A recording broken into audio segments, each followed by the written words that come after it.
I'm Crystal Washington, technology strategist and futurist. And I'm Karen McCullough, and I get people excited about change and working with the generations.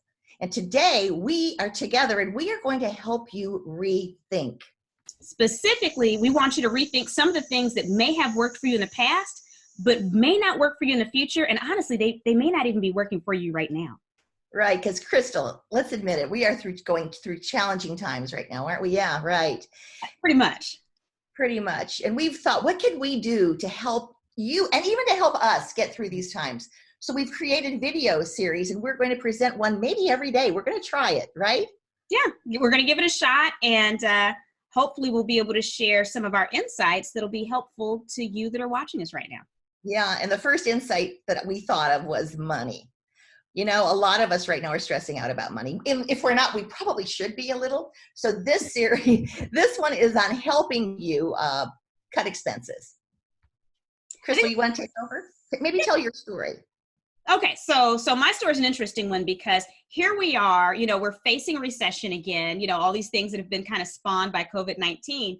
But in 2007, here I was, the millennial that I was, and I quit my job in corporate America, great paying job over Department of People, because I had a dream and I was a millennial, right? And so that's what we do. We dream and we decide we're going to start businesses. And so I quit my job to start my first business in October of 2007, and the recession hit in December of 2007. And so I know a little bit about growing a business because it did grow year over year. It was a very successful business. I know a little bit about what it means to have to really tighten in and be very strategic about what you're doing, not only in terms of your personal finances, because you have to make sure you're reinvesting in a business potentially, but also making sure that you're keeping your business expenses down while you're relying on networking and really leveraging those relationships to get the finances in order. That's good. That's good. I'm glad I'm with you, Crystal.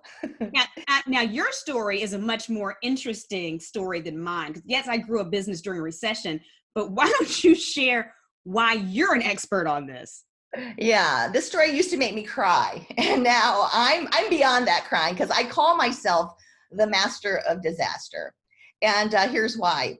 At a very young age, we moved to Houston. I went to Ohio State. Got to put that in there. Go Bucks. Moved to Houston right out of college and decided to open a clothing store. I was very young and it was great times. It was pre-internet back then. And it was really successful for a long time.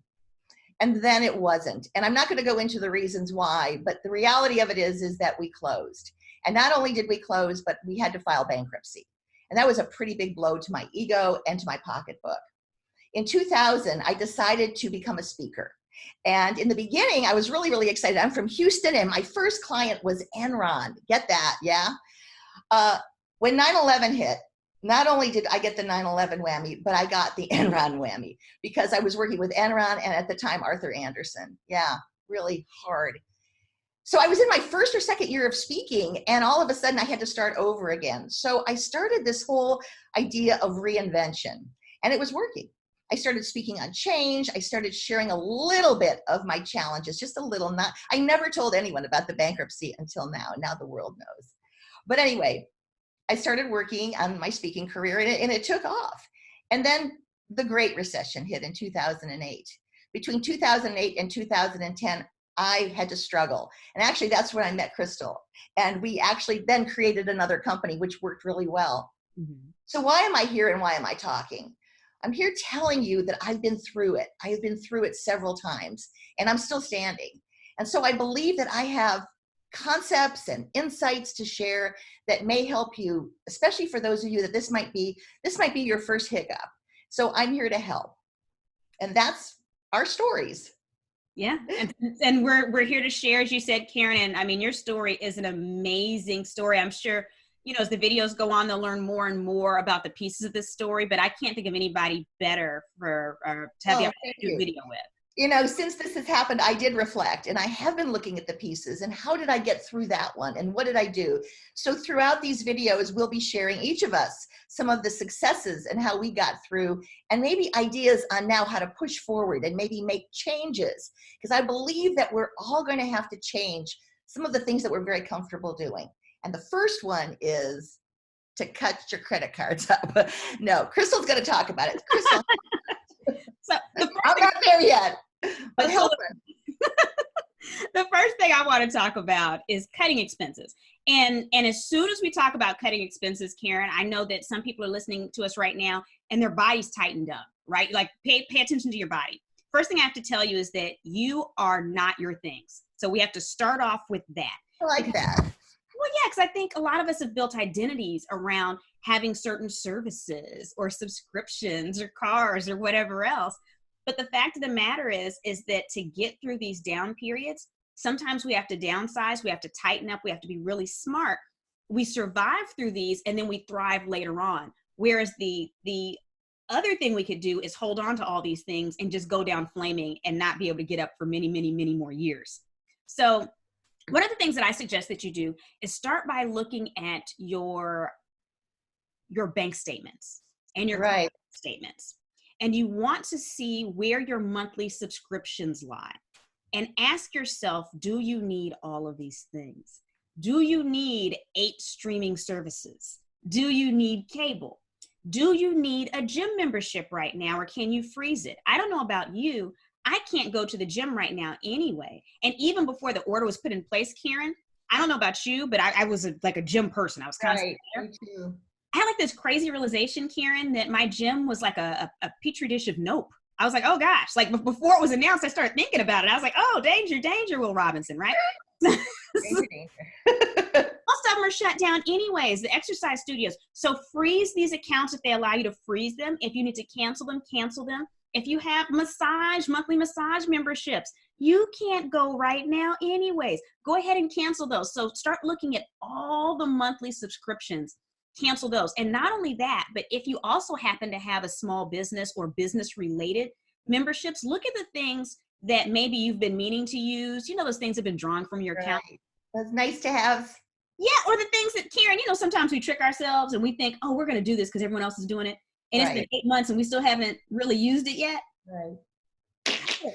Cut it. So my biggest tip is cut as many subscriptions as humanly possible. What do you have, Karen? Oh, I've got a lot. The first thing for me, I have to pull the plug on Amazon. I could buy on Amazon. Well, I do buy every day practically. There's always something that I think, oh, I need that and I get it.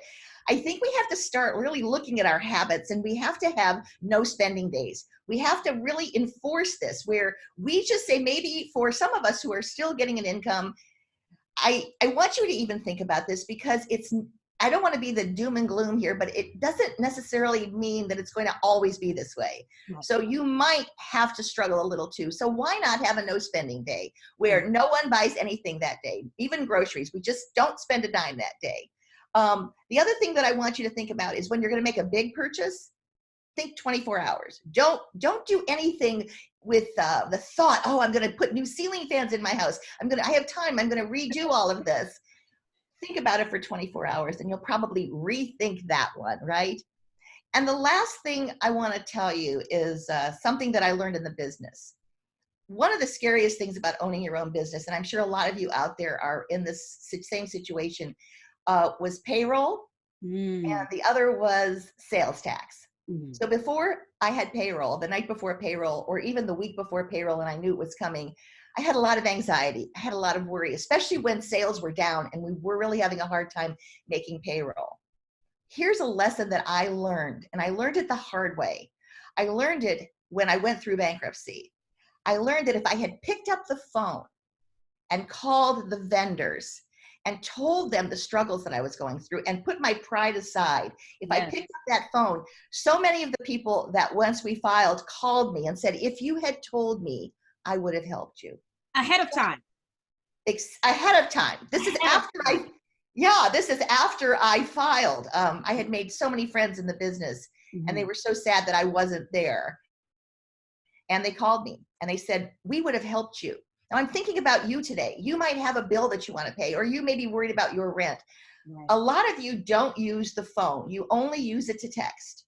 So what I want you to do is start to learn to pick up the phone, swallow your pride, put your ego aside, and start calling people and asking them if you could have more time, or if you can make a deferred payment. The biggest lesson that I have learned throughout my life now is call, connect, explain. And people care. People have a lot of empathy, and they're going to, many times they're going to help you. You know, Karen, you said something interesting about, limiting your spending. And I would say that for things that we absolutely do have to buy, because occasionally there are things that have to be purchased. If you're purchasing something online, I would just add in there, make sure that if there's a place before you actually click to buy for promotional code or coupon code, search online to see if there's a promotional code or coupon code. I regularly save anywhere from 10 to 30% on many of my purchases simply by doing a quick Google search to see if I can find codes that go in there. So if it is something you absolutely must buy, make sure that you're getting the very best possible deal on it. That's good. That's really good, Crystal. Thanks. So I don't know if you guys have any more ideas on how to save money, but you know what? Why not be connecting with us, and why not put those answers down below? So we'd love to read your responses, and we love to stay connected, because we're going to come back tomorrow. We're going to come back with another idea, and we'll keep it a secret till tomorrow. So you come back and stay tuned. All right. Thanks so much, Karen. We'll see everybody tomorrow.